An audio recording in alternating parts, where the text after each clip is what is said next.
With typical configuration with directive require valid user, any user with a valid Kerberos service ticket that gets authenticated will be granted access.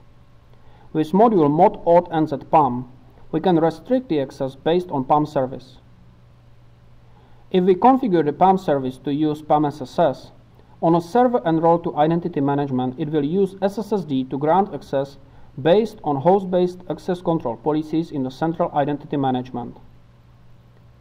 We have now enabled mod auth nz PAM and will try to access our application with a valid Kerberos ticket. The access fails because the host-based access control is now part of the access check.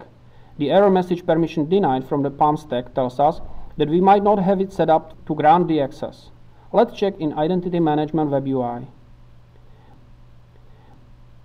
We have the service and rule there enabled for our host, but checking the user list shows that our user does not have access allowed. Let's remedy that and add our user to the rule. Now that we've given the user access, we can retry the Kerberos logon to the application. And the authentication will now pass.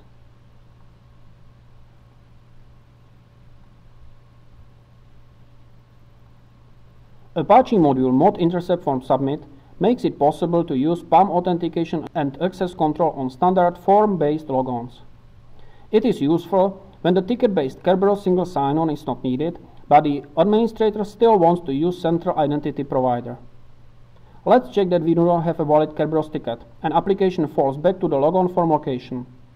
When we fill in username and password from the identity management, the user gets authenticated by the module. The Apache logs show that the module invoked the PAM authentication with the username and password pair from the form submission and passed the remote user authentication result to the application. When application relies on external authentication, it might need more than just username. Email address, full name or group membership can be important for correct operation of the application, and central identity provider can offer those. Apache module mod lookup identity can use SSSD to obtain these additional attributes. We need to configure in SSSD-conf which attributes SSSD should cache and provide to mod lookup identity, which can in turn set environment variables for the request and thus pass the values to the application.